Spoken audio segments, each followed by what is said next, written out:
నమస్తే. నటి మీనా రాజకీయాల్లోకి వస్తుంది అని చెప్పి వార్తలొస్తున్నాయి. అది కూడా రోజాకి వ్యతిరేకంగా ఉండబోతోంది అన్న వార్తలు చాలా వినిపిస్తున్నాయి. దాన్ని విశ్లేషించడానికి మనతో పాటు సీనియర్ జర్నలిస్ట్ దాము బాలాజీ ఉన్నారు. ఆయన అడిగి తెలుసుకుందాం. నమస్తే సార్. నమస్తే సార్, నటి మీనా రాజకీయాల్లోకి వస్తుంది అని చెప్పి చాలా వినిపిస్తున్నాయి వార్తలు. అది ఎంతవరకు నిజమంటారు? పైగా రోజాకి వ్యతిరేకంగా వెళ్ళబోతోంది అనేసి ఆమెను తట్టుకోగలదా? అంటే ఇది దాన్ని ఏమంటారు, మన ఎద్దినిందంటే దూడని కట్టేసినట్టుగా ఉంటుంది. బేసిక్గా అంటే అదొకటి. రెండోది నిప్పులేందో పొగరాదు అన్నట్టుగా మొన్న ఒక సంఘటన జరిగింది. అదేంటంటే ఢిల్లీలో పొంగల్ అంటారు కదా, మన తమిళ్లో సంక్రాంతిని పొంగల్ అంటారు వాళ్ళు. అటువంటి పొంగల్ ఉత్సవం జరిగింది ఢిల్లీలో. ఎల్ మురుగన్ అని తమిళనాడు నుంచి కేంద్ర మంత్రి, ఆయన సమాచార మత్స్యశాఖ పశుసంవర్ధక శాఖ మంత్రి.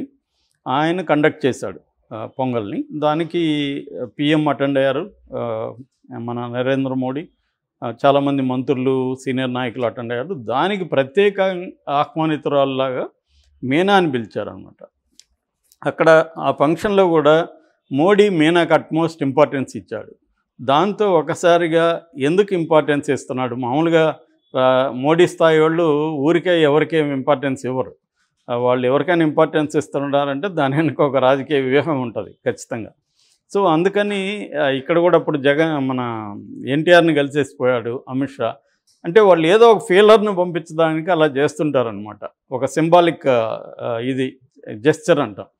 సో అలాగా ఆమెని ఎందుకు అలా చేశాడు? ఏమి కూడా ఎందుకు ఆ ఫంక్షన్కి వెళ్ళి పాల్గొనింది? ఎందుకంటే అది క్లియర్గా పొలిటికల్ ఫంక్షన్. అది దాంట్లో వేరే సినిమా వాళ్ళు ఎవరు రాలేదు. అలాంటప్పుడు ఈమె ఎందుకు వెళ్ళింది అని అన్నప్పుడు కొంత మీడియా పర్సన్స్ ఆరా తీసినప్పుడు వాళ్ళకి వచ్చిన ఇన్ఫర్మేషన్ ఏంటంటే ఈమె బీజేపీలో త్వరలో చేరుతుంది, అందుకనే ఆమె కూడా వెళ్ళింది ప్రత్యేక ఆహ్వానితురాళ్ళగా. మోడీ కూడా అంత ఇంపార్టెన్స్ ఇచ్చాడు ఆమెకి. అంటే మోడీ ఇద్దరు ముగ్గురు ఉన్న ఫోటోలు, ఆమెతో కలిసి ఉన్న ఫోటోలు కూడా బయటకు వచ్చాయన్నమాట. అక్కడ ఎక్కువ మంది కూడా జనం వేరే వాళ్ళు లేరు. సో మీనాకు అంత ఇంపార్టెన్స్ ఇచ్చారంటే ఖచ్చితంగా ఆమె రాజకీయాల్లోకి రాబోతుంది. ఎందుకంటే ఎలక్షన్లు దగ్గరలో ఉన్నాయి కాబట్టి ఇప్పుడు వాళ్ళకి కూడా సినిమా వాళ్ళు అవసరం.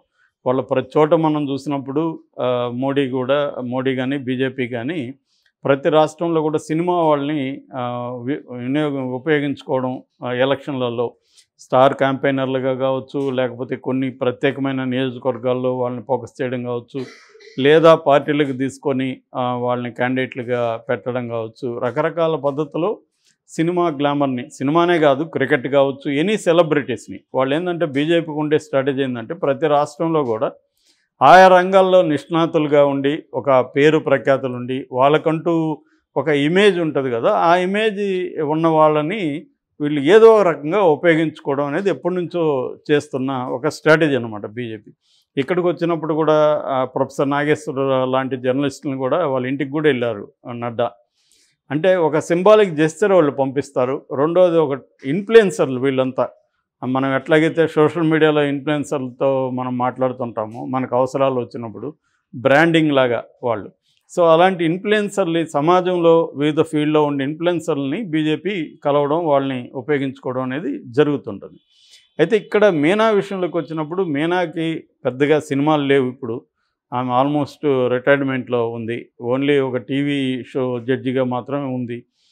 కాబట్టి ఆమెకు కూడా రాజకీయాల్లోకి వెళ్ళాలా అనే కోరిక ఉండొచ్చు. ఆల్రెడీ విజయశాంతి ఉంది, జయసుధ ఇక్కడ మొన్న జాయిన్ అయింది, అక్కడ ఖుష్బూ ఉంది, అనేక రాష్ట్రాల్లో కూడా సినిమా వాళ్ళు ఉన్నారు. అంతకుముందు కూడా జయప్రద ఉంది, ఇంకా మనకు జయలలిత సంగతి తెలిసిందే. సో అలాగా సినిమా రంగం నుంచి అనేక మంది మహిళలు కూడా రాజకీయాల్లో వెళ్ళి రాణించిన సందర్భాలు ఉన్నాయి. సో మనకి నవనీత్ కౌర్ కూడా తెలుగు, ఆమె కూడా ఎంపీగా ఉంది. సో ఈ కాంటెక్స్ట్లో మీనా కూడా రాజకీయాల్లోకి రావచ్చు అనేదైతే ఎక్కువ మంది నిర్ధారిస్తున్నారు. ఆమె అయితే అనౌన్స్ చేయలేదు. అట్లాగే వాళ్ళ కుటుంబ సభ్యులు కూడా ఖండించారని కూడా వార్తలు వచ్చాయి.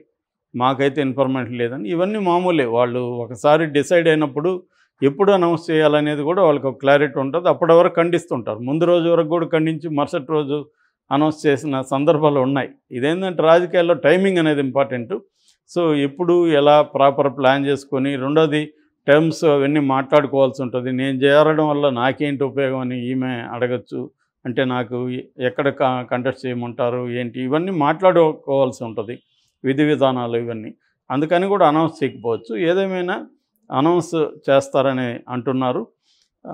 సో ఇప్పుడు ఆమె ఎక్కడ నిలబడుతుంది అనుకున్నప్పుడు నగిరిలో నిలబడుతుంది అనేది ఒక ఇది వస్తుంది. ఇది మరి ఎవరైనా కావాలని పుట్టించారా లేకపోతే నిజమా అనేది మనకు తెలియదు.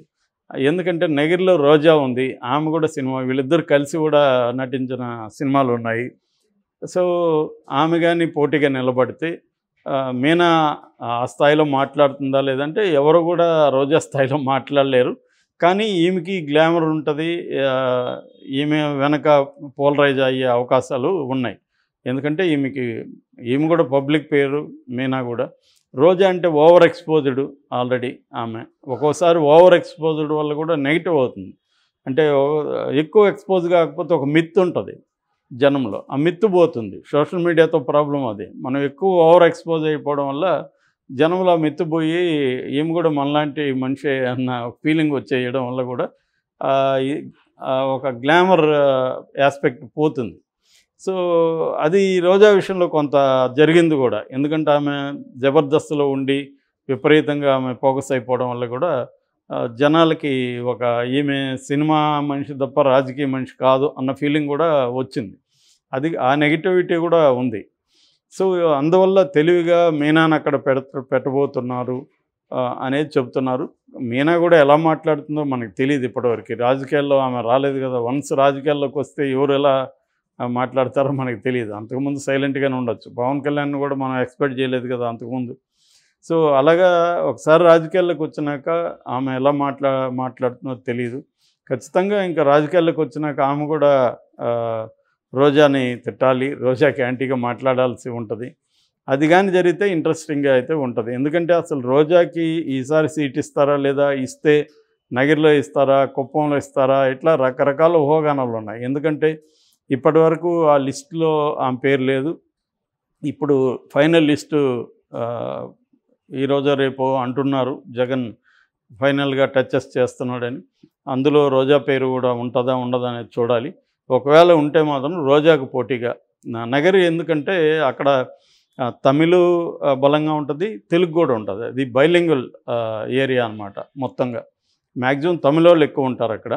సో అక్కడ దించే అవకాశం ఉంది. సో ఇక మీనా బ్యాక్గ్రౌండ్ విషయానికి వస్తే, మీనా వాళ్ళ ఫాదరు దురైరాజ్, ఆయన తెలుగువాడే, సెటిల్డ్ ఇన్ చెన్నై. వాళ్ళ అమ్మ రాజమల్లిక, ఆమె కన్నూర్ అని కేరళ ఆమెది. ఆమె సెటిల్డ్ ఇన్ చెన్నై. ఆమె తమిళ యాక్ట్రెస్ కూడా రాజమల్లిక. సో అలాగా ఒక తెలుగు ఒక మలయాళీ కుటుంబం సెటిల్డ్ ఇన్ చెన్నై. అటువంటి ఒక మల్టీలింగ్వల్ కుటుంబం అని చెప్పుకోవచ్చు ఈమెది. సో ఈమె చిన్నప్పుడే యాక్టింగ్లో కూడా వచ్చింది. బాలనటిగా చాలా సినిమాలు చేసింది. సో ఈమె ఒక బర్త్డే ఫంక్షన్లో శివాజీ గణేషన్ ఈమెను చూసి, ఈ అమ్మాయి చాలా క్యూట్గా ఉంది అని చెప్పి తను నటించుతున్న నింజంగల్ అనే ఒక సినిమా 1982లో, ఈమె పుట్టింది వచ్చి 75.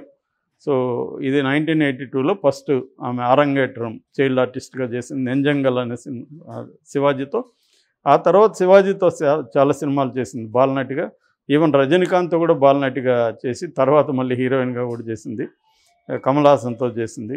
అలాగా బాలనటిగా చాలా సినిమాలు చేసిన తర్వాత హీరోయిన్గా నవయుగం 90లో మన రాజేంద్ర ప్రసాద్తో తెలుగులో చేసింది. అదే టైంలో ఒరు పుదియ కాదులని ప్రభురాజ్ అనే ఒక హీరోతో తమిళ్లో కూడా కొత్త, అప్పట్లో ప్రభురాజ్ ఫస్ట్ టైం హీరో అనమాట, డెబ్యూ. దాని తర్వాత ఆమెకి బ్రేక్ వచ్చింది వచ్చి ఎన్ రాసావి మనసినిలే అనే ఒక సినిమా 91లో రాజ్ కిరణ్కి జోడిగా చేసింది. దాన్నే మొరటోడు నా మొగుడు అని తెలుగులో రీమేక్ చేశారు. దాని తర్వాత ఆమె తెలుగులో సుందరకాండ, చెంటి, సూర్యవంశం, అబ్బాయి గారు ఇలాంటి చాలా సినిమాలు చేసి వెరీ పాపులర్ అయింది. ముత్తు మనకు తెలుసు, అది డబ్బింగ్ సినిమా అయినప్పటికీ కూడా తెలుగులో పెద్ద హిట్. ఈ ముత్తు జపాన్లో కూడా పెద్దగా ఆడి మీనాకు కూడా జపాన్ వాళ్ళు అభిమానులు అయిపోయారనమాట. దాని తర్వాత ఆమె కొంత గ్యాప్ వచ్చిన తర్వాత విద్యాసాగర్ అనే ఒక సాఫ్ట్వేర్ ఇంజనీర్తో 2009లో బెంగళూరులో పెళ్లి చేసుకుంది. వాళ్ళకు ఒక పాప నైనిక అని. ఆ పాప కూడా మన విజయ్ సినిమా తెరీలో బాలనటిగా చేసింది. ఆయన మొన్న లాస్ట్ ఇయర్ చనిపోయాడు. వాళ్ళ హస్బెండ్ అంటే పోస్ట్ కోవిడ్ దీంతో లంగ్స్ ఎఫెక్ట్ అయ్యి చనిపోయాడు. ఆ మధ్య కూడా వేరే ఎవరినో పెళ్లి చేసుకోబోతుందన్న వార్త కూడా వచ్చింది. చాలామంది నమ్ముతున్నారు కూడా నెక్స్ట్ మ్యారేజ్ కూడా అయిందని. కానీ అఫిషియల్గా అయితే ఏం లేదు. సో ఈ కాంటెక్స్ట్లో ఆమె ఇప్పుడు సడన్గా మోడీతో దర్శనమిచ్చేసరికి ఒక్కసారిగా ఆమె చుట్టూ అనేక స్పెక్యులేషన్స్ బయలుదేరాయి. అందులో వైల్డెస్ట్ స్పెక్యులేషన్ వచ్చి రోజాకి యాంటీగా నిలబడుతుందని. జరగచ్చు, పాలిటిక్స్లో ఎనీథింగ్ కెన్ హ్యాపెన్. మనం వెయిట్ అండ్ వాచ్.